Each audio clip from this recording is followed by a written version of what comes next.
क्या जो कोरोना का नया वेरिएंट आया है ओमिक्रॉन BF7, इससे हमको डरना चाहिए? और अगर हम लोगों ने वैक्सीनेशन लगवा के रखा है तो क्या हमको इसका खतरा है?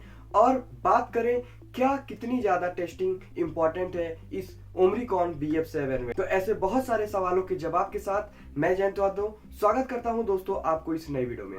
आज की इस वीडियो में मैं आपसे बात करूंगा कि अगर ओमिक्रॉन वेरिएंट जो आया हुआ है क्या हमको इससे कितना हद तक डरना चाहिए, और अगर आपने वैक्सीनेशन लगवा के रखा है तो क्या आपको इसका इन्फेक्शन का खतरा है, और हो सकता है तो कितना आपको खतरा इससे है। इसके अलावा मैं आपसे बात करूंगा कि आखिर कितनी टेस्टिंग इंपॉर्टेंट है, यानी आप आम भाषा में मैं आपको बात करूं तो कि आखिर जो टेस्टिंग गवर्नमेंट ने बढ़ाई है कितना ज्यादा टेस्टिंग का रोल प्ले करने वाला है इस ओमिक्रॉन वेरिएंट में।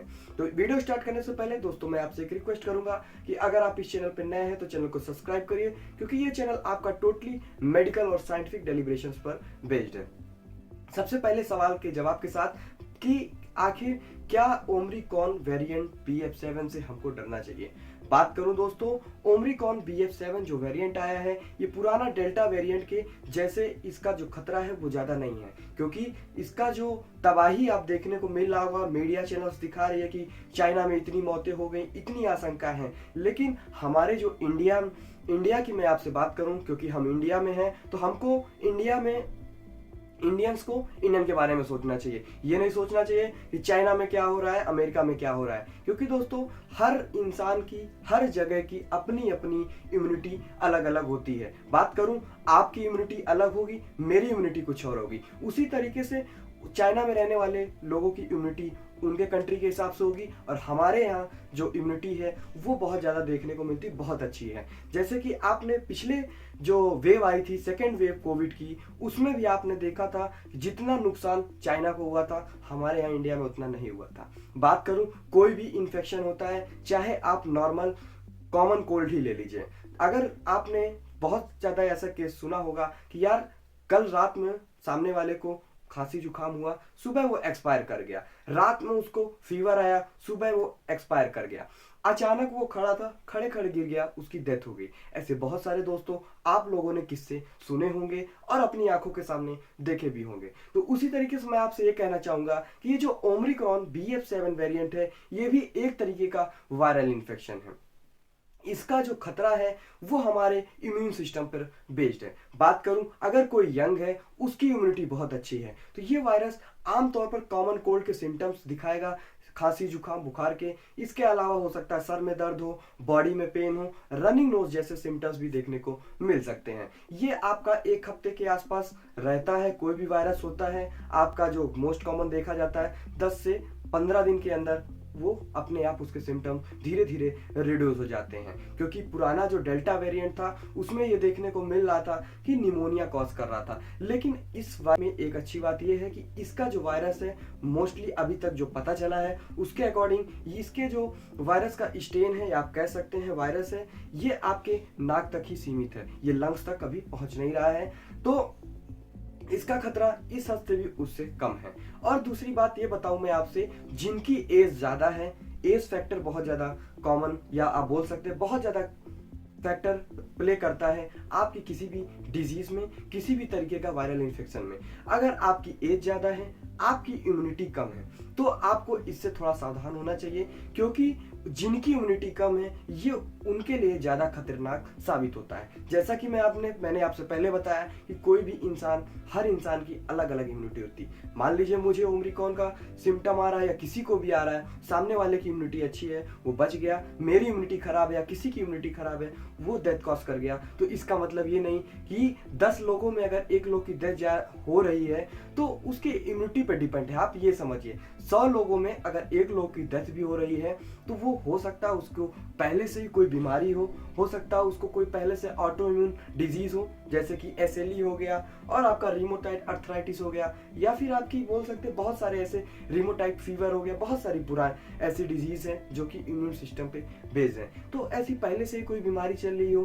किसी को पहले से ही डायबिटीज की प्रॉब्लम हो सकते हैं हार्ट की प्रॉब्लम हो, हार्ट अटैक से ही वो मर गया, इस दौरान उसको सिम्टम्स अगर आए थे कॉमन कोल्ड और ये सारे, तो लोग के मन में डर बैठना जरूरी नहीं है। डर से आपको लड़ना है। कोई भी वायरस, किसी भी तरीके का खतरा आता है, सबसे पहले आपको मेंटली स्ट्रांग होना पड़ेगा, क्योंकि अगर आप मन के हारे हार है और मन के जीते जीत है। अगर आप मेंटली स्ट्रांग रहेंगे तो कितना ही खतरनाक वायरस क्यों ना हो, आप उससे लड़ सकते हैं। और दूसरा क्वेश्चन मैं आपसे बात करूंगा कि वैक्सीनेशन की। क्या आपने अगर वैक्सीनेशन लगाया है तो क्या आपको इससे डरना चाहिए? दोस्तों, मैं आपसे एक बात स्पष्ट कर दूं, आपने कोई भी वैक्सीनेशन लगाया हो, चाहे वो कोवैक्सीन हो, चाहे आपका जहां भी आप अवेलेबल रही हो, जिस तरीके की आपने वैक्सीन लगाई हो, आपने अगर लगाई है तो मैटर नहीं करेगा कि आपने वैक्सीन लगाई है, तो आपको इसका री इन्फेक्शन का चांस है। तो इसलिए मैं आपसे कहना चाहूंगा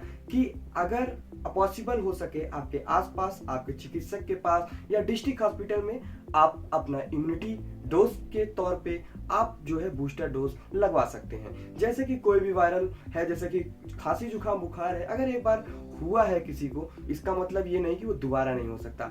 आप अपने पुराने जीवन में भी देखते चले आ रहे हैं 15 से 20 साल से कि आपको हर साल खांसी जुकाम बुखार होता है, तो क्या इसका मतलब डेथ तो नहीं होती? तो इसलिए डरना नहीं है, आपको इससे लड़ना है। अपनी इम्यूनिटी को ठीक करने के लिए आपको ऐसे फ्रूट्स खाने हैं, ऐसे वेजिटेबल्स खानी है, जूसेस पीना है और ऐसे सप्लीमेंट्स लेना है जिससे आपकी इम्यूनिटी बनी रहे और आपको होने वाले इन्फेक्शन, अगर आपको बाई चांस होता भी है, तो आप उससे लड़ सकें। अब तीसरे क्वेश्चन के जवाब की अगर मैं आपसे बात करूं कि क्या टेस्टिंग इसमें बहुत ज़्यादा जरूरी है, जैसा कि दोस्तों मैंने पहले की वीडियो में अपने बता रखा है, आप देख सकते हैं, डिस्क्रिप्शन में मैंने लिंक डाल रखा है कि ये जो आपका जो वायरस है ओमिक्रॉन BF7 जो वेरिएंट आया है, इसकी जो रीजनरेशन नहीं बोल सकते, इसका जो फैलने की पावर है पुराने वाले वायरस से ज़्यादा है।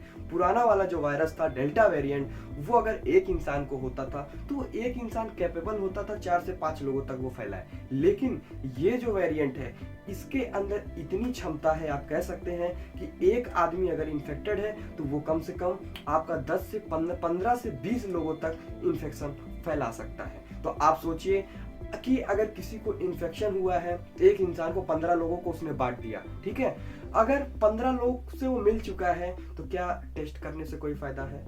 दूसरी बात आप बोलेंगे बिल्कुल है। मैं आपसे बताऊं कि अगर इसका एक चीज ये देखने को, ये भी मैंने बताया है आपको कि ये जो है इंक्यूबेशन पीरियड इसका कम है, मतलब 2 से 3 दिन में ही इन्फेक्शन हो जाता है। मान लीजिए मुझे या किसी को भी इन्फेक्शन हुआ, मान लीजिए किसी को इन्फेक्शन हुआ, उसने 2-3 दिन में जब तक उसका सिम्टम्स है उसने 20 लोगों को बांट दिया, ठीक है, तो वो 20 लोग और बांटेंगे, तो इसका जो फैलने की चेन है वो बहुत लंबी है। तो इसलिए टेस्टिंग की अगर मैं बात करूं, ऐसे लोगों में टेस्टिंग करानी चाहिए, जैसे मान लीजिए जो सीनियर सिटीजन है, यानी कि जिनकी एज 50 साल के ऊपर है, जिनके खतरा ज्यादा है। मैंने पहले ही कहा कि जो सीनियर सिटीजन है, जिनकी एज ज्यादा है, उनके लिए टेस्टिंग इंपॉर्टेंट है, क्योंकि अगर यंग एज किसी को भी, किसी की उम्र 25 साल है, 30 साल है, उसको टेस्टिंग कराने से कोई फायदा नहीं है, क्योंकि उसकी इम्यूनिटी आमतौर पर देखा जाता है वो वैसे ही बहुत अच्छी होती है, इम्यूनिटी एज के हिसाब से कम होती चली जाती। इसलिए जिनकी एज ज्यादा है उनकी इम्यूनिटी कम है, इसलिए उनका टेस्ट कराना चाहिए ताकि उनको इससे बचाया जा सके।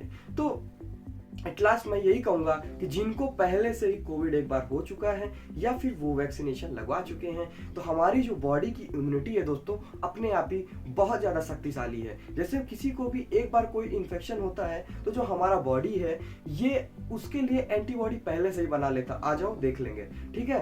तो आप ये कह सकते हैं कि दोबारा अगर इन्फेक्शन होगा तो हमारी बॉडी खुद ही उससे लड़ लेगी। लेकिन जहाँ पे बात आई है वैक्सीनेशन की, तो वैक्सीनेशन की मैं अगर आपसे बात करूं तो वैक्सीनेशन क्या काम करता, उस इम्यूनिटी को और मजबूत करता, इसलिए वैक्सीनेशन और ज्यादा जरूरी है। इसलिए लास्ट में दोस्तों मैं आपसे ये कहूंगा कि अगर पॉसिबल हो सके अपने डिस्ट्रिक्ट हॉस्पिटल में, प्राइमरी हेल्थ सेंटर्स में जाके बूस्टर डोज जरूर लगवाएं, जिससे कि आपको अगर इन्फेक्शन होता है तो आपको कोई दिक्कत भविष्य में ना हो। तो इस वीडियो में मैंने आपके 2-3 सवालों के जवाब देने की कोशिश की है कि क्या वैक्सीनेशन लगवाना चाहिए, या फिर वैक्सीनेशन आपने लगवाया है तो क्या आपको इसका खतरा है, इसके अलावा कि कितनी इंपॉर्टेंट टेस्टिंग का महत्व इसमें रखता है। इसके अलावा दोस्तों मैंने आपको बताया है कि ओमरिकॉन से कितना डरना चाहिए, कितना नहीं। कोई भी वायरस है, कोई भी इन्फेक्शन है, लाइफ में चिल मारिए, खुश रहिए। आपको वैसे ही कोई इन्फेक्शन का खतरा अगर हुआ भी है तो आप अपने आप ही ठीक हो सकते हैं। तो वीडियो में लास्ट तक बने रहने के लिए दोस्तों बहुत बहुत धन्यवाद। अगर ये वीडियो आपको अच्छा लगा हो तो वीडियो को लाइक कीजिएगा, और आप नए हैं तो चैनल को सब्सक्राइब करिएगा, और इस वीडियो को ज्यादा से ज्यादा अपने दोस्तों के साथ, फैमिली मेंबर्स के साथ शेयर करिएगा ताकि ये जानकारी उन तक भी पहुंच सके। तो thank you for watching this video. Have a nice day.